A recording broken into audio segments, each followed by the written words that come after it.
Hay una pregunta incómoda que cada vez cuesta más apartar. ¿Y si parte del problema educativo actual ya no fuera solo académico, ni siquiera disciplinario, sino cultural? ¿Y si en algunas aulas se estuviera consolidando algo más corrosivo que la indisciplina de siempre? No hablamos de una travesura, de una salida de tono aislada ni de un conflicto puntual entre profesor y alumno. Hablamos de misoginia dirigida contra profesoras dentro de las aulas. Y no como una sospecha vaga, sino como una alerta respaldada por un sondeo amplio en Reino Unido que obliga a mirar el problema sin excusas.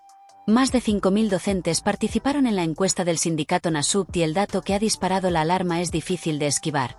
El 23,4% de las mujeres consultadas dijo haber sufrido comportamientos misóginos por parte de un alumno en los últimos 12 meses. Casi 1 de cada 4. Y eso, por sí solo, ya sería grave. Pero lo verdaderamente inquietante aparece cuando se mira la trayectoria. En 2023 la cifra estaba en el 17,4%. El año pasado subió al 22,2%. Ahora alcanza el 23,4%.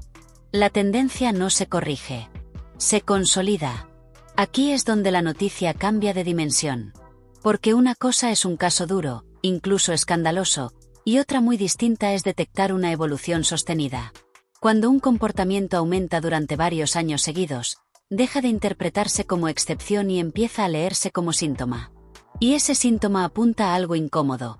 Una parte del profesorado femenino está enseñando en un entorno donde su autoridad no solo se desafía, sino que en algunos casos se degrada por el hecho de ser mujer. Eso altera la convivencia, por supuesto. Pero también altera el sentido mismo de la escuela. Porque un aula no es solo un lugar donde se explican contenidos.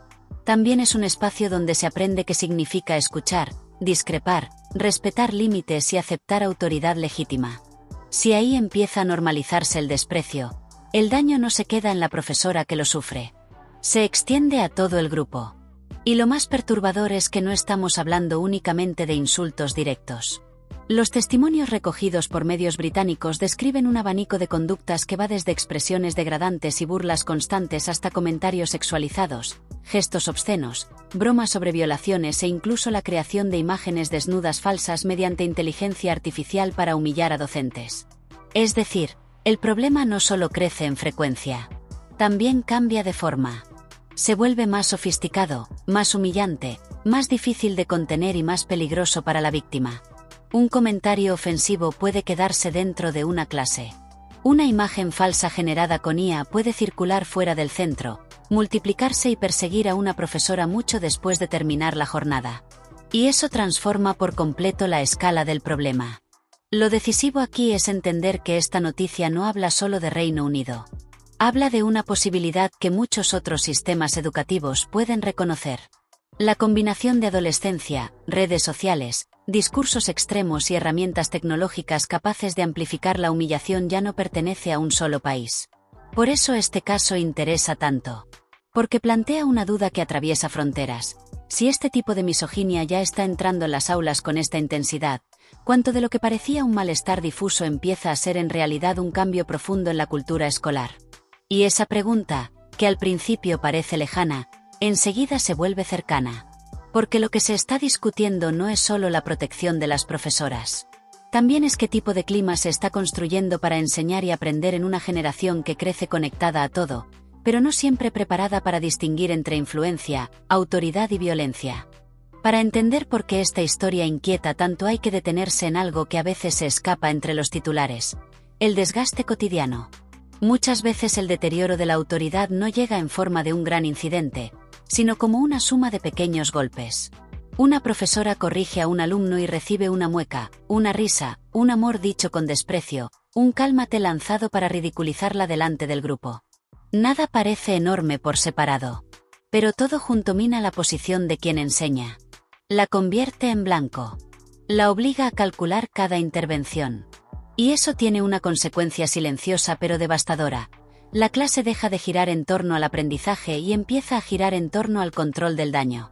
¿Cuánta energía pedagógica se pierde cuando una docente tiene que estar pensando no solo en explicar bien, sino en evitar que cualquier corrección derive en humillación pública? Esa es una de las preguntas menos visibles y, sin embargo, más importantes de toda esta historia. El propio sindicato NASUPT ha hablado de una crisis de masculinidad en las escuelas. La expresión es potente y, precisamente por eso, merece leerse con cuidado. No significa que el problema afecte a todos los chicos ni que se pueda reducir todo a un eslogan.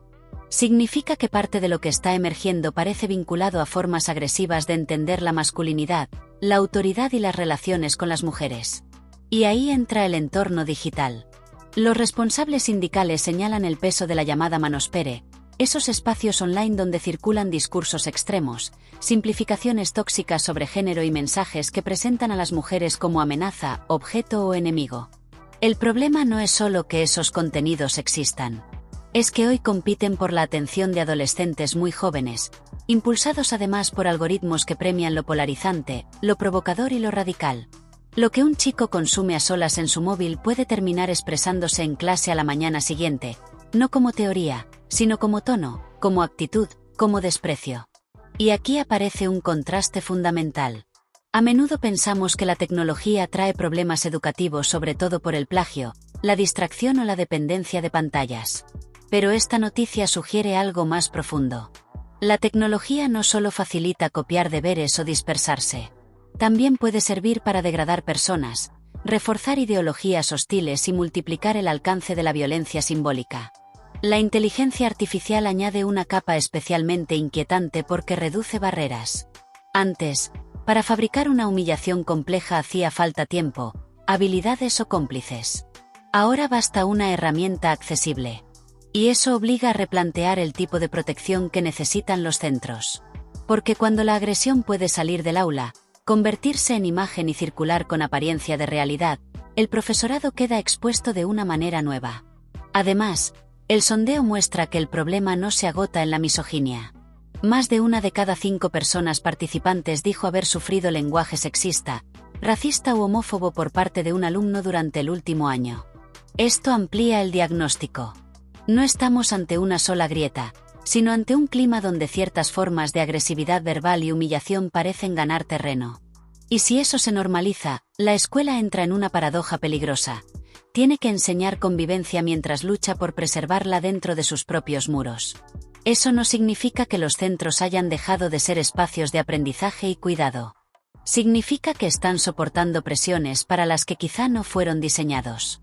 Presiones que vienen del ecosistema digital, de discursos sociales más amplios y de formas de radicalización que ya no necesitan organización formal para colarse en la vida diaria. La respuesta oficial británica apunta a una idea central. Las visiones misóginas no son innatas, se aprenden. Y si se aprenden, pueden detectarse, discutirse y frenarse. El Departamento de Educación ha defendido la actualización de la Guía de Relaciones, Sexualidad y Salud, además del refuerzo de recursos para ayudar al profesorado a identificar señales relacionadas con ideologías incel y actuar antes de que escalen. Sobre el papel, el planteamiento parece lógico. Pero aquí surge un debate legítimo. ¿Basta con más guías cuando lo que está en juego es un cambio de clima? ¿Puede un documento oficial competir con el volumen de mensajes que un adolescente recibe cada día en redes, foros, vídeos cortos y cadenas de contenido que banalizan el desprecio o convierten la agresividad en una identidad? El sindicato cree que no. Por eso reclama formación obligatoria para identificar, cuestionar y desescalar este tipo de conductas. En otras palabras, está pidiendo que se reconozca que el aula se ha convertido también en una línea de contención frente a un fenómeno social mucho mayor. Y quizá ahí esté la clave de todo. Esta noticia importa porque obliga a abandonar lecturas cómodas. No permite decir simplemente que los alumnos de ahora respetan menos ni resolverlo con nostalgia o quejas generales. Tampoco invita a convertir cada incidente en una guerra cultural. Lo que exige es algo más difícil. Observar cómo se cruzan educación, adolescencia, tecnología, violencia de género y autoridad docente. Para el alumnado, la implicación es inmediata. En un aula donde se normaliza la humillación, todos aprenden peor, también quienes no participan en ella. Para las familias, la noticia actúa como recordatorio de que buena parte de la educación afectiva, ética y digital no puede delegarse por completo en el centro. Y para los docentes, especialmente las mujeres, confirma que la pérdida de autoridad no siempre nace del cansancio, la burocracia o la falta de recursos. A veces llega envuelta en misoginia abierta y en nuevas formas de violencia simbólica. Por eso el caso británico tiene recorrido internacional. No porque ofrezca una respuesta cerrada, sino porque formula con crudeza una pregunta que muchos sistemas educativos quizá aún no quieren hacerse del todo. Si casi 1 de cada 4 profesoras denuncia este tipo de comportamientos, el asunto deja de ser disciplinario y pasa a ser estructural. Reino Unido ha puesto cifras, tendencia y testimonio sobre la mesa. Lo que viene ahora es más incómodo que un titular. Preguntarse si las escuelas están realmente preparadas para frenar una misoginia que ya no llega solo en forma de insulto, sino también como cultura digital, como espectáculo compartido y como herramienta tecnológica de humillación. Y esa pregunta no se resuelve con una reacción rápida ni con una polémica de unos días. Se resuelve, si se resuelve, decidiendo qué tipo de límites está dispuesto a sostener un sistema educativo cuando lo que se discute no es solo el orden de una clase, sino la dignidad de quienes enseñan.